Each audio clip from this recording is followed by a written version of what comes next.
Welcome to the Michigan Literary Network Show. Well, and thank you for joining us this week. And we are going to have a very exciting show. I am your host, Sylvia Hubbard, author and founder of Motown Writers Network. You can always join us at MichiganLiteraryNetwork.com or join our membership site at MotownWriters.com. Make sure you subscribe and join us on social media as well. We are here today with the wonderful Janaya Black. She is an author, a filmmaker, oh my goodness, so author, filmmaker, playwright, mother, wife. Mother wife. Mother wife. Only one mother wife. No sharing. But she is just her own media company just by herself, but also with the help of her wonderful husband Rocky Black, who has been by her side for like forever. He's like the best writer's companion you could ever have. Like, I want to aspire to have a Rocky in my life. Whenever I would see them together, like, oh, I need that. I so need that support. Wow. But Janaya has been published for, what, I remember you said it was since 2004, and since then she has just taken creativity by like a tsunami, and we're gonna hear all about her world, her work, her wonderfulness, and create alliteration. And we're gonna get to our first question. So, before we start, though, I would like you to at least let people know how they can contact you, how to find you while they're listening to the show. They can hit up your website and hit up like all the stuff you have. So. Most definitely. My website is www.black-smithenterprises.com, and you can also find Blacksmith Enterprises on Facebook and Instagram, or you can follow me at Janaya Black on Instagram and Twitter. And Blacksmith Enterprises, home of everything.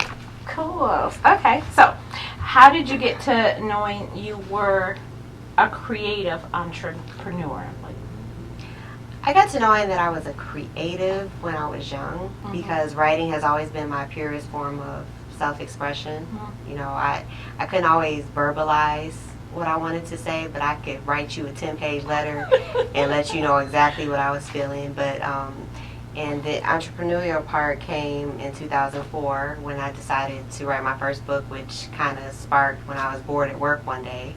It just kind of grew, and I would let my coworkers read it. They were always asking me for more chapters, and so before I knew it, I had a book. I was like, okay, now that this is done, what do I want to do with it? So started looking into getting a publisher. I don't really like people telling me what to do, so I decided to go the self-publishing route, and then it just kind of took off from there. You know, meeting people like you who shared information to help me grow in the craft of self-publishing and being an author, and I loved it, and so I just kept putting out books, and then from there the movies came in. So how did that discussion go at home when you told your husband, I am going to publish my book? It wasn't really like a discussion. He's always been very supportive. He was just like, that's a good idea, let's do it. And then when he read the book, he had just come off of doing 8 Mile. He got bitten by the acting bug, so he read The Breaking Point, which was the first book, and he was like, this should be a movie.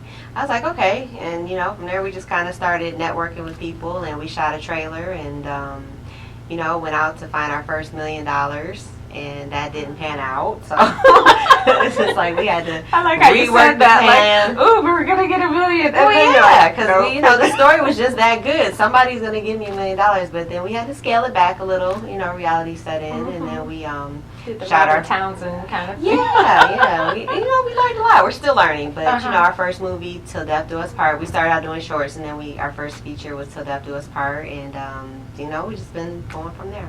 Okay, so in books, name all your books and then name all your plays.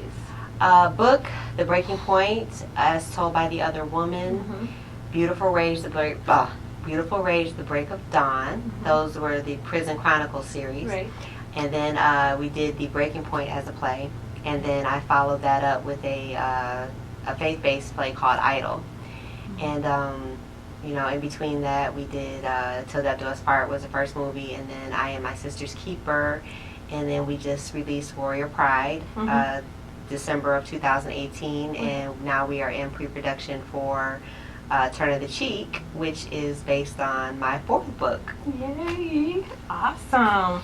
So, what was the influence that really helped you step out on faith to kind of say, hey, you can, like, turn your book into film, or you can just really do this? Were there other influences, or was it just it? You know, in the midst of doing the Breaking Point and then transitioning into the second and third books, I was working a regular job and I got laid off. You know, I also am in the mortgage industry, and it's very fickle. You know, and when I got laid off, I was like, you know what, this would be a good time to explore this and see, you know, what I can really do with it. And my husband was 1,000% supportive. And, you know, my sister, we're very close. My sister, Janice Fox, she, you know, she was my publicist at the time. And we just got out. We were going everywhere. You know, she was like my mouthpiece, you know, like, you know, hey, you know, you need to check this out. And so I got really comfortable with that. Like, I'm like, okay, this is great. I don't need to talk. I just need to look and hold the book. And so then she, you know, went off into some other things. And by this time, you know, I'm laid off, and this is what I'm telling my husband, I'm going to sell these books. But I didn't want to talk to anybody. I wasn't used to it. So that does help. That does hurt a little. Right. And then my sister wasn't able to, you know, be with me like she was. And so, you know, my husband's like, look. You got to open up your mouth. This is a 2-family income household, you know, so you either going to have to sell some books or you going to have to go back to work. So I had to talk myself up, you know, like I started saying, closed mouths don't get fed. That's what I had to start preaching to myself. So I would be down at the riverfront, you know, at every festival, you know, back there selling books. I had my son down there with me, you know, selling books. Because like, hey, he was young then. He was young. He was very young. And, you know, I was like, hey, you sell a book, I'll give you $2 off every book you sell.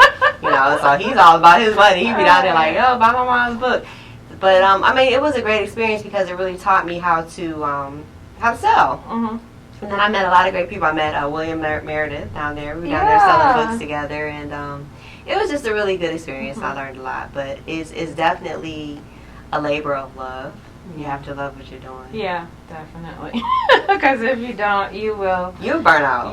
Yeah, that's what usually happens. I've been in this like a long time, and I just watch people, and you're like, oh yeah, I'm gonna do this and this and this, and 2 years later, they're just like, where are they? They're what? Yeah, it's not for everybody. It's definitely not. So, taking books to film, can you give us like a short, quick rundown on the whole process of? You have a book, and then you move it to film. What is, like, the initial thing, especially, like, things that people just don't think about, that this is the process you do have to do when you're taking a book to film? You said short? Short. Okay. Short. Quick and dirty. Basically, you have to figure out how to scale your book down to make it manageable for your budget. Because you said, well, you thought of $1 million budget, but then when you had to scale it down, did that consist of, okay, well, we can combine these scenes, or we would have to cut this scene and use it in this character, or was it things like that? Yeah, it was things like that, and then also the caliber of talent. Because when I wrote The Breaking Point, all I could see was Jada Pinkett Smith playing Marion Hayes. Like, that's who was Marion. That was your whole $1 million that budget. was the whole way. I went to a heavy metal concert that she was performing at, so that I could pitch her on this movie. That was the longest 2 hours of my life. Death metal. Okay, this is when she was with her band. You know, I remember. I don't even remember the name of the band, but oh my gosh, I was like, no, so stood in line. I had a nice little gift bag and everything. I was like, she's gonna be there. So, but you know, I knew we would have to have money to pay someone like her. But you know, and just figuring out the process. You know, because going into it, you have all these visions of grandeur. You know, of course. But you know, and learning that you can make a movie for whatever budget you have. Right. But you do have to have a screenplay that is doable for your budget. So, you know, a book, you can go anywhere. You can blow up anything. You can, you know, have these huge scenes elaborate with millions of people, elaborate sets and diamonds. And you can't do that on a $2,000 budget. No, you can't. You know, No, you can't. have to combine 7 scenes into one house. Yeah. You know, just, okay, we can dress this up to look like a zoo. Put some leopard print over there, and Right. But you figure it out, and you're supposed to grow with every project. But the biggest part is being able to adapt your book into a screenplay. Right. And I know there's a term like guerrilla filmmaking. Was it a live and learn? Like, okay, we get on set and this is what we're doing, and if it rains, it pours. Yeah. But we just keep rolling. pretty much. No, guerrilla. That is definitely a thing. Mm-hmm. But I am too anal to be totally guerrilla It's with still stuff. some organization. It's still a lot of organization. Because even I just with, can't operate in chaos. Yeah, because even with guerrilla, once you do it, like it's really not just let's get out, we'll film whatever comes up. But some people do that. Yeah, but to get it really done right, you do have to say, okay, we're gonna do this scene and we're gonna be doing this. Exactly. So then, like in your editing process, it's not that difficult to kind of put everything together, No, and not if you plan, but a lot of people don't plan. Mm-hmm. Like I can't imagine what some editors get handed to them. Like I just learned how to edit with I Am My Sister's Keeper, but prior to that, I was still very meticulous in logging footage. Mm-hmm. Like I didn't want anybody to have to sit here and go through bad footage. Mm-hmm. Like I would like, okay, this one's good, this is the shot it is, just right. so that the editor, it could cut down their time. Use the third take, not the exactly, takes or exactly. something like that. But when I gave that to the editor, they were just like, I love you. Like, people don't do this for you? No. I have to sort through 18 hours of raw footage and trying to figure out what's going on. Because you can, I'm a movie, like a deep dive movie buff, and I'll do B movies, C movies, I'll do Z movies just to say, okay, I just want to see the premise and how everybody executed and where it fell off at. Yeah, okay. So like when I'm seeing movies, I'm analyzing from writers, from a filmmaker, from everywhere, and some of them are really good, but then maybe you could tell who was sleeping with the director. Or you saw movies where this would have been so good if they had better cameras, or something like that. But like you can instantly tell, like especially with the writing or the script planning, like that is a forefront of what makes or breaks the movie, and then the audio. But the script planning is really what makes it, how Definitely. you told the story. And leaving it in the hands of an editor, not to say the editor doesn't know what they're doing, but if that's what the vision of the director wanted, like whatever you come out with, then that's what you're taking a chance with. Pretty much, and that's kind of, I'm glad that I did learn how to edit, because as a writer, it's hard for me to turn my baby over to someone else and expect them to understand what my vision is, or I'm going to sit there with them the whole time and get on their nerves. Right. Like, no, I don't want that there, move that over here. Do you think the book process, going through it, doing the storyline, and writing the book, producing the book, getting it back from the paperback back, the manuscript back from your editor, and then choosing how the story was going to go. Do you think that process kind of helped with your film process and determine, like, this is the way story should be, and, getting the story out correctly? Not really, because I have not had an editor that really changed my stuff a lot. I haven't ran into that yet. So, yeah, I didn't really. So writing like a fresh story for a book, and then writing a fresh story for a film, is it in your mind like almost the same thing, or it pretty much kind of, is. except it's just more elaborate on this end, but it's more like quick and to the point on this end? Yeah, coming from being an author to transitioning to a screenwriter, it's a little, you have to remind yourself not to do too much. Because, like, my problem is sometimes I find I'm a little too dialogue-y. So, like, now we're going through table reads for Turn the Cheek, and I'm listening, I'm like, okay, I can cut this dialogue down a little bit. Okay. Yeah. So that's the difference for me. Like, Okay. learning how to not talk so much. Show and not tell. Okay, so your latest project, Warrior's Pride, your film project, Warrior's Pride. So tell us a little bit about it. Well, Warrior Pride is based on a true story. It's about the Michigan Warriors AAU basketball club, and my husband is the founder of that. And he's been coaching young men for over 19 years, and it's just kind of giving you a bird's eye view of the AAU basketball circuit. A lot of coaches, they invest a lot of time and energy into helping these young men develop, not only on the court, but they mentor them in life. You know, they help them get college scholarships and just keeping them out of trouble, you know, focused on positive things. And then, you know, through building these relationships, you have other coaches who might be sponsored by, you know, the Nikes, the Adidas, who come in flashing, you know, things that they can't, that they can't provide because there's never enough money, because most of the players, you know, they may not be able to afford the fees and stuff like that, so they're always fundraising. But then you have the sponsor teams that have more resources, and so they just go find the best of the best. So if you're a coach and you've been grooming this young person from 4th, 5th grade, and now they're 17, and here comes, you know, somebody flashing, oh, I can pay for everything, and I can take you here, here, and there. You know, the parents like, and I got to pay this $600. Yep, you going over here, and the kid's like, but this is the person who got me here. This is where I want to be at, you know.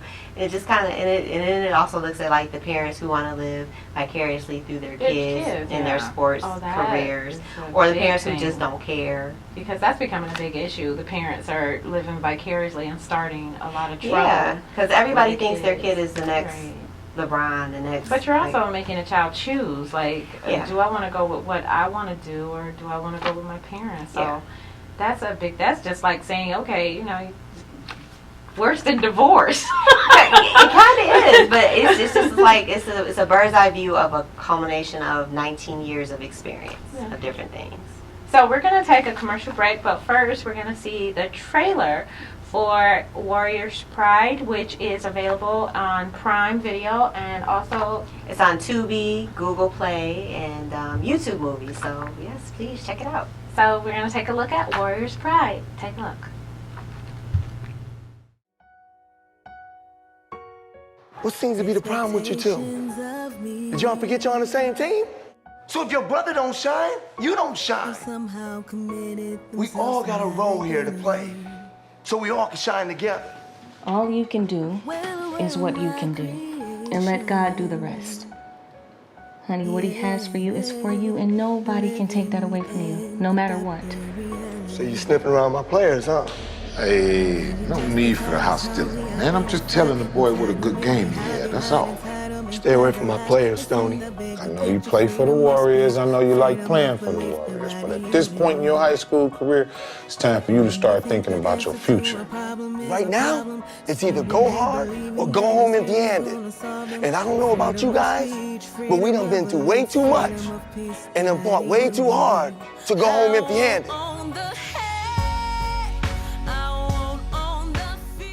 Okay, so we're back, and the next big question we have, what has been your biggest missed opportunity? Biggest missed opportunity? I know, it's a deep one. That's a deep one. I know. I caught you off guard. You did. Probably a couple of like them. it. No, I don't know. If I had one, I didn't know it. No, a missed opportunity. So was there any time, like right now, if you could go back and talk to 2004 Janaya, what would you say to her?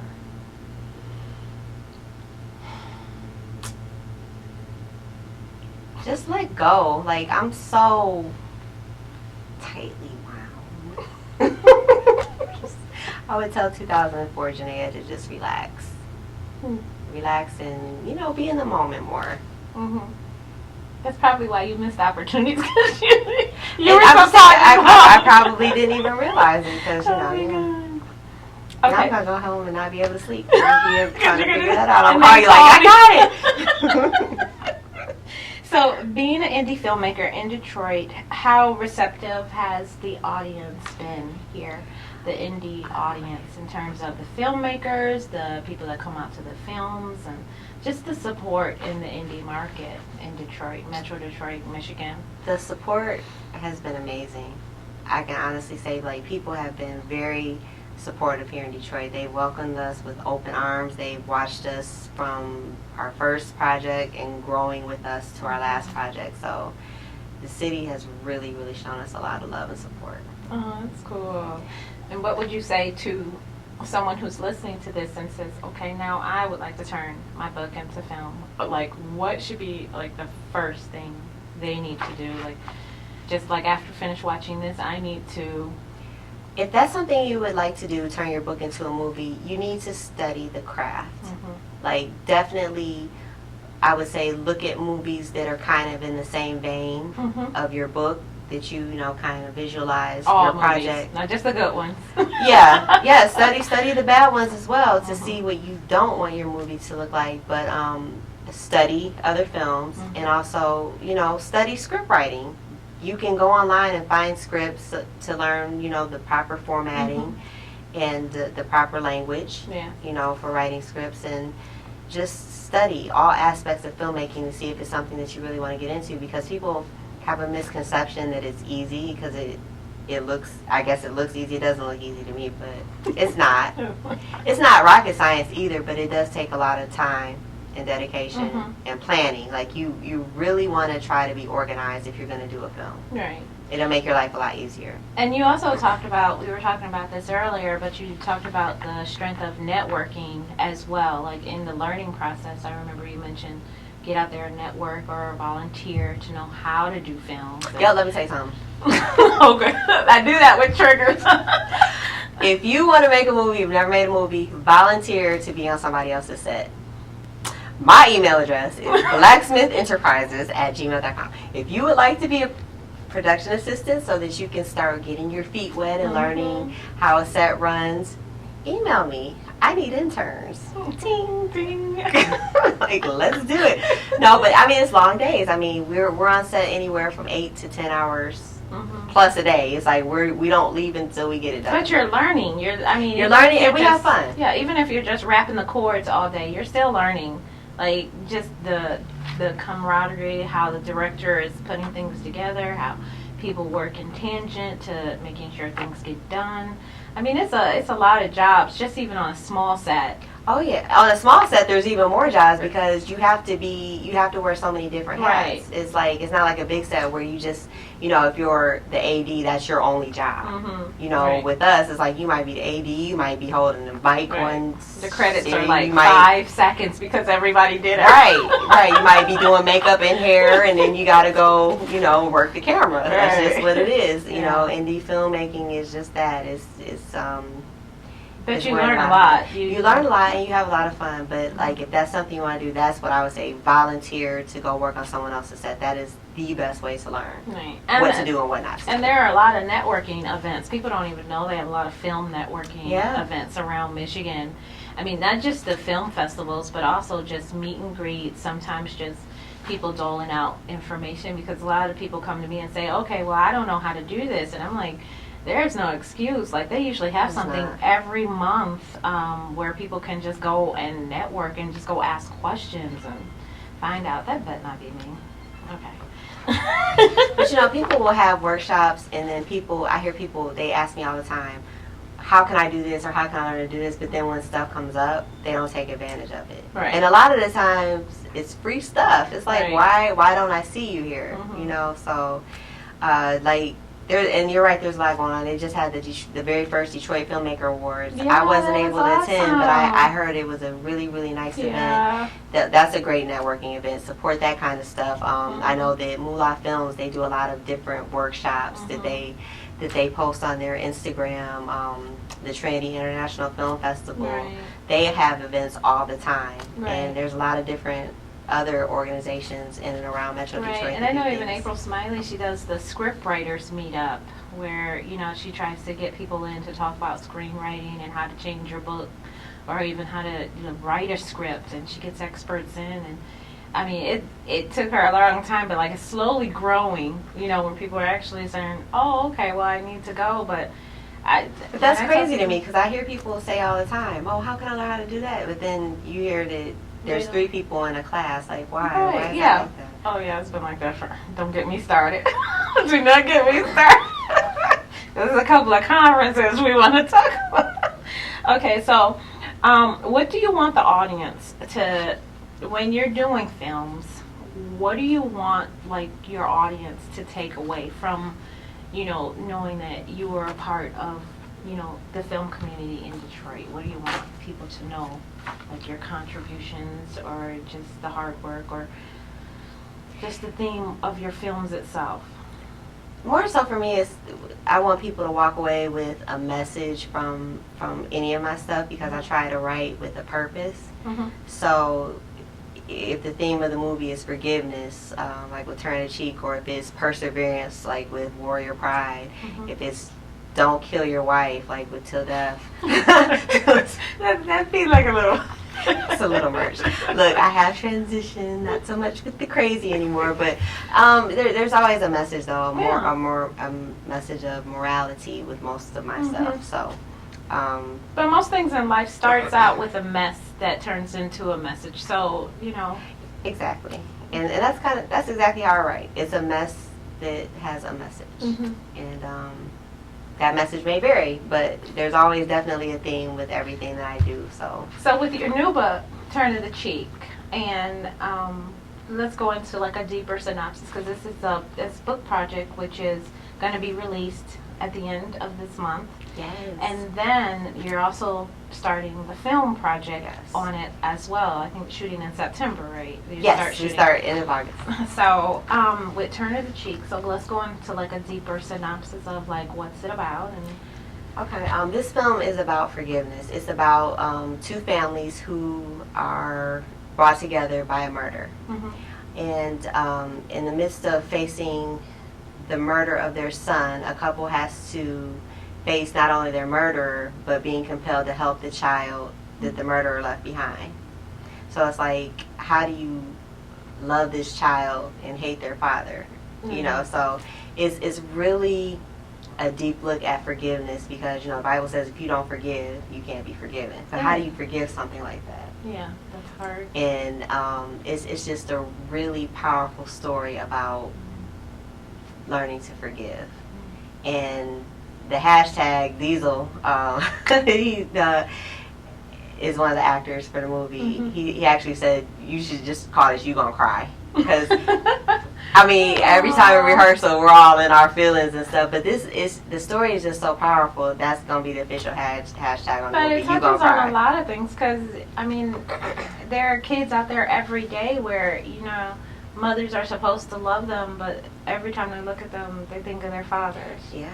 So it's a lot of things like that where the child is persecuted because of where they came from. So that touches on like a lot of things. Sometimes it would have rather been like he was murdered.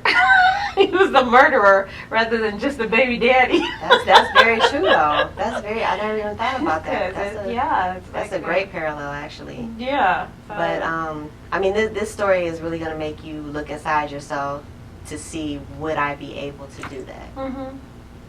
And it's just kind of like, it's a tough question. It's a very tough question, but at the end of the day, you look at the ultimate act of love, like God gave His only Son. Right. Like, so how dare we not forgive someone for Practice something? Unconditional at all times, Exactly. especially for it's just something like that. Innocence should never ever be put on a guilt trip because of where they came from. So that's how I feel, like, because I had to learn that lesson the hard way. So that is powerful. Wow, I like that. So we are going to see a book trailer about Turn the Cheek. It's the Turn of the Cheek. I like that. That's like so good. I love the book cover though. Thank you. Shout out to Melissa Talbot. She is awesome. Not only is she an awesome director, producer, production manager, she also is a graphic design guru. Melissa Talbot. So we're going to see a book trailer of Turn of the Cheek right now.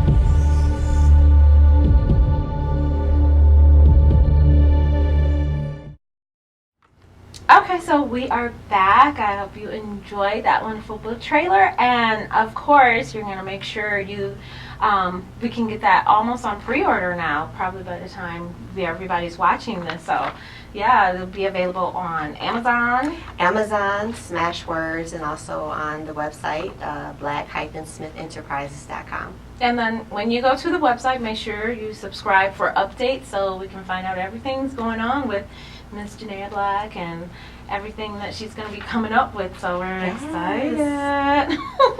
Okay, so we're going to end this with a couple more questions. And what can indie filmmakers do more to strengthen the community in Michigan? Support one another.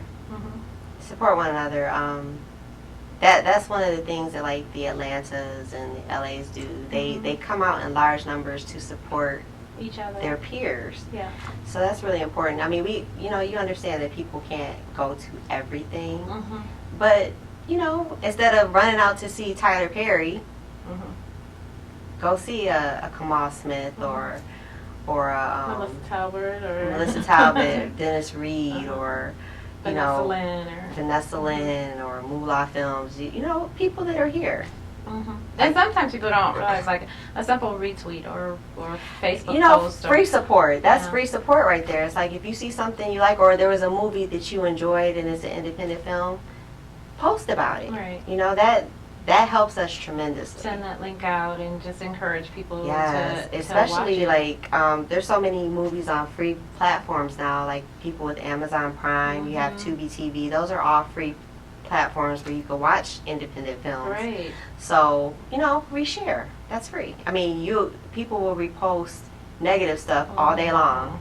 But if you ask somebody to repost a book trailer or a movie trailer or something like that, it's crickets and tumbleweeds. And it's just 2 seconds of support, even just going out and just encouraging other people to support the indie community, especially in Michigan, everyone. So that's that's why I even named Motown Writers Network a network, is because it's not an organization, it's not a group, it's a network of people helping out. So I always tell people your network is your net worth. Yes. So if you're building those strong communities, then we should. I mean, as much as we do a lot of indie stuff in Michigan, there's a lot of indie players. Like, it's because, I mean, your movie doesn't come out when someone else's movie comes out. So what's the problem? I mean, you're still going to get your movie ticket. I think a lot of times, like, people may look at local stuff like it's less than. And you might be surprised. Yeah. Like, there's a lot of quality. There is Detroit stuff, and it's not that it's local. It's just that we happen to live here. We still work just as hard.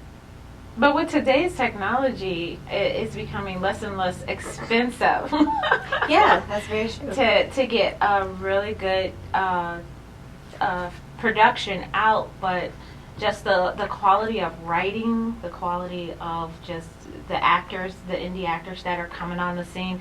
Some of them are just, and I know some of them have told me, like, I'd be like, oh my God, you were just awesome in that. And they're like, I didn't even get paid for that. I'm like, I would sure hate to see you when you got paid. Because, they bring it, like, they're really into it. So it's like, people will be surprised about what they would. Just give it a chance. Like, we saw a play a couple years ago. The movie that's out, Best of Enemies?